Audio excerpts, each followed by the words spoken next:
Don't rush me. They say the best thing you can give to an autistic person is time, and there's definitely a lot of truth to that saying for several reasons, including a few important ones that are not immediately obvious. So let's take a look at time and how we can use it to reduce stress and anxiety in everyday life.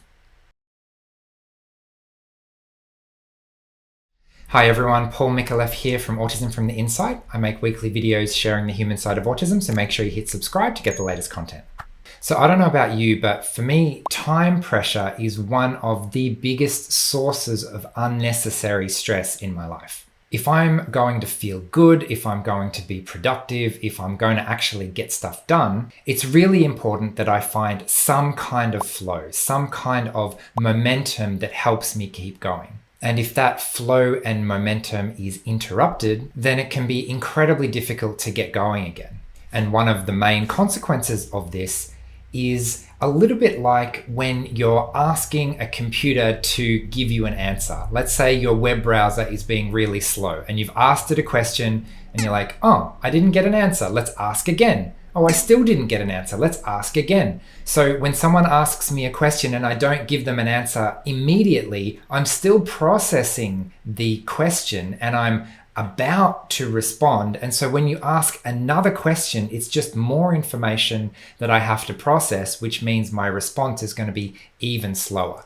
So instead of just asking again and asking again and asking again when I'm not as responsive as people hoped I would be, actually the best thing is to give me the time to respond, and then I can properly answer the initial question without being rushed into providing just something for the sake of something. And especially socially, this is a massive form of unnecessary stress. Sometimes the pace of conversation is just too quick for me to think about what I want to say and actually say it. So instead of actively engaging and saying something meaningful, I just come up with a quick, urgent, last-ditch attempt to find something that I can say in the next 1 second that's going to satisfy this situation, instead of actually contributing authentically to the conversation. And this is actually a very cultural thing.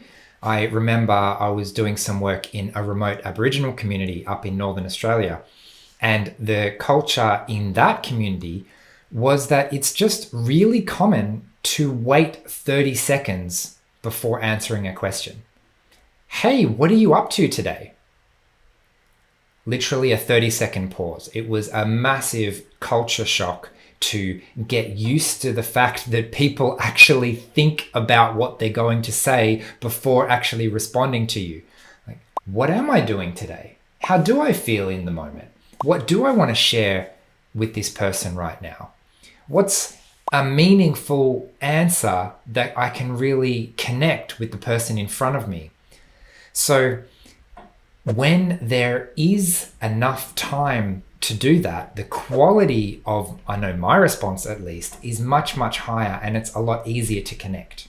In contrast, if I don't feel like I have enough time to either do a task or come up with a response or anything else like that, it just feels incredibly stressful.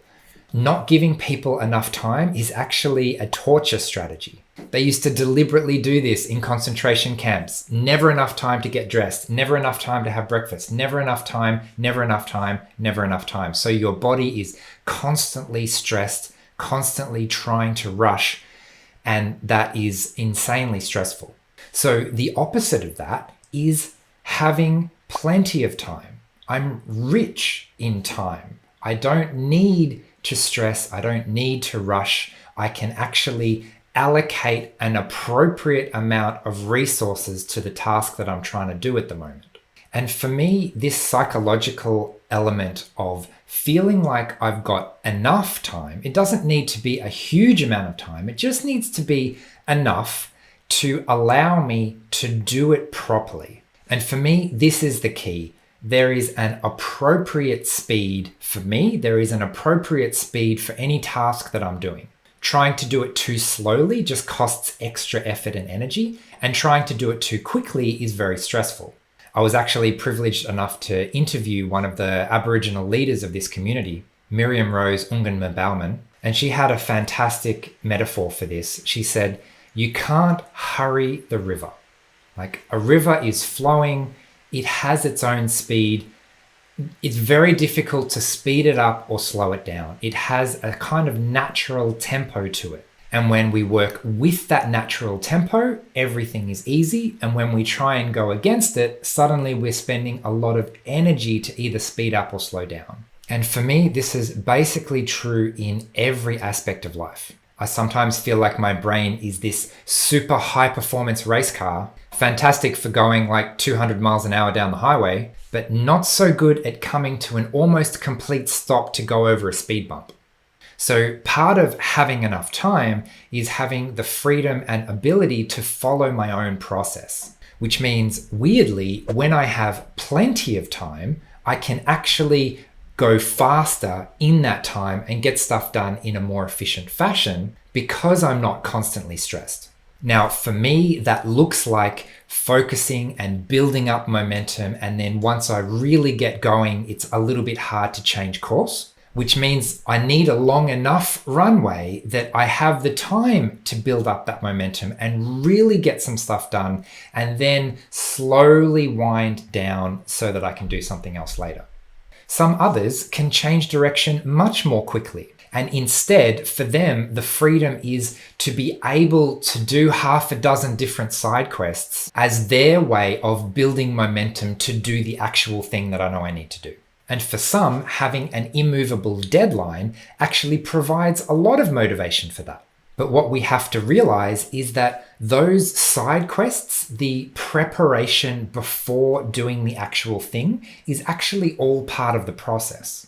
The word procrastination gets a really bad rap. And sure, sometimes it can be a bit of a paralyzing cycle. But actually, and I've worked with a lot of my coaching clients around this, what looks like procrastination on the outside is actually my brain doing what it needs to do to get into this task, to build up the momentum so that I can then get going on the actual main task. So sometimes having a lot of structure to tasks can help with this from an executive function point of view. I know my essay has to be submitted tonight, so there's no question in my mind around how long am I going to spend on this. Actually, having a really concrete deadline helps me to appropriately answer the question and appropriately allocate my resources to give what I can in the time that's available. And if that deadline is an appropriate amount of time, then that can be really helpful. If the deadline is just stupidly ridiculous and everyone in my office knows that we're not going to meet it, then it's a little bit useless for me. So there's two more really significant elements where time is really important. The next one is processing time in relationships. If everyone has their own speed and walks their journey at a particular pace, this can cause a lot of tension in relationships. I used to get really frustrated, still can get really frustrated at people when they just don't move as quickly as I would like them to move. Maybe I'm in a group and I can clearly see the direction that we need to take, but we're still talking about it because not everyone is on board yet. In those types of situations, I just need to remember that it's a process and remember that I need time sometimes when I'm not fully on board with something yet. And it's not a question of, is it the right thing to do? Is it not the right thing to do? It's a matter of, can I get there in my own time through a proper process? And so in relationships, this can be a bit of a conflict because we're trying to solve a problem and I might be trying to convince you that something is the best idea and I'm getting a lot of resistance. And actually, it's not that you disagree with me. It's not that you're fighting me. Actually, it's just you're moving slower down the path and we're actually on the same team. We're actually going to the same destination.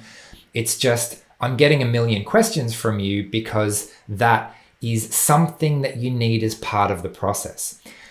Very often people who need a strong why and will ask a lot of questions. I know I've definitely been in this situation myself. And when I do, I come across as resisting and as argumentative and as things like that, when really I just need to get it really clear in my mind what we're doing so that I can be fully on board with the plan.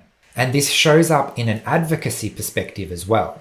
Do you really need this adjustment at work? Yes, of course I do, right? I feel like it's really obvious that it's a good idea to give me this adjustment at work. But maybe my boss is a little bit slow to pick that up, right? And that is a journey that they're going on, and it helps me to realize that they're just moving down that path a little bit slower than I would like them to. Then there's our own journey of personal acceptance. Maybe you've just discovered autism or just learned about it in your family or in a loved one, or trying to figure out what it actually means in your life at the moment. This is a process, and sometimes there's a bit of a questioning part of that process that has to push back initially and say, does this actually fit? Maybe it doesn't. I don't want to accept this straight away. And that initial lack of acceptance can sometimes be part of the process that leads us to a deeper acceptance eventually.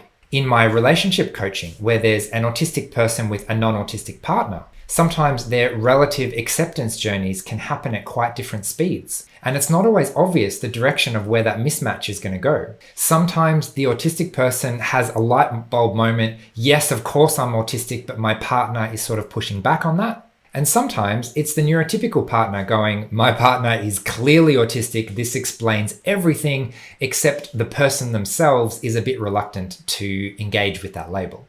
And this is where I've personally destroyed a lot of relationships in my life accidentally by pushing people too hard too quickly to accept something that they're just not quite ready to accept yet. If I've discovered something important, it feels necessary that the other person also discover the same thing, but maybe they need more processing time to get there in the end. Which means, ironically, pushing too hard, advocating too hard sometimes can actually damage the relationship. And this is the reason for some advice I often give, which is that maintaining the relationship with a person is even more important than any kind of advocacy or trying to get them to understand you. Because if you think about it in the long term, if you maintain the relationship, then when they are ready to listen to you, to re-engage with the relationship, then you're in a perfect place to actually share that initial thing that you wanted to share. And this is incredibly difficult, especially for parents, just wanting their kids to understand something that they just don't quite get yet. But it's all a journey. We're all growing. Some of us learn certain things quicker than others. And so the message of this video is that when we give people time, when we're not trying to hurry the river, it often turns out to be a very effective, empowering strategy. So the last thing that I want to focus on, which kind of ties all this stuff together, is that even when there are no external time limits on myself, it's easy for me to rush myself. And weirdly, it's almost easier for me to be kind to others than it is to be kind to myself. And that's one of the personal things that I get out of making videos like this, because if I have already given advice to someone else that it's really nice to be kind to yourself and to give yourself an appropriate time and to allow yourself to follow the process, it becomes slightly easier for me to take my own advice and apply it to myself. But how often do I put immense pressure on myself? At the moment, for example, I'm trying to write a book and it's taking a lot more time and energy than I would like. It's really frustrating. I'm tempted to rush. I'm tempted to say, come on, Paul, you have to get it done more quickly than you're currently doing it because it has to get finished. But if I take a breath and think, what is actually the most important thing here?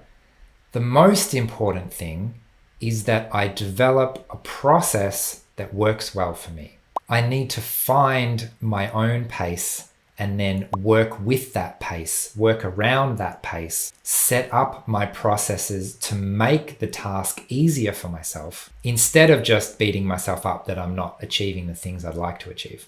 So anyway, I might leave it there for today. These types of videos have to stay at a relatively high level, but if you'd like a more in-depth look at all things autism, you might like to check out the Autism from the Inside webinar series. We do a new topic every month, and members get access to all our previous recordings as well as other online events. So check out the Autism from the Inside website for more details on all of that. So as usual, thanks for watching. Please leave a comment if you can. I'd love to hear what you think. I hope you found this video valuable, and I'll see you again next week. Bye.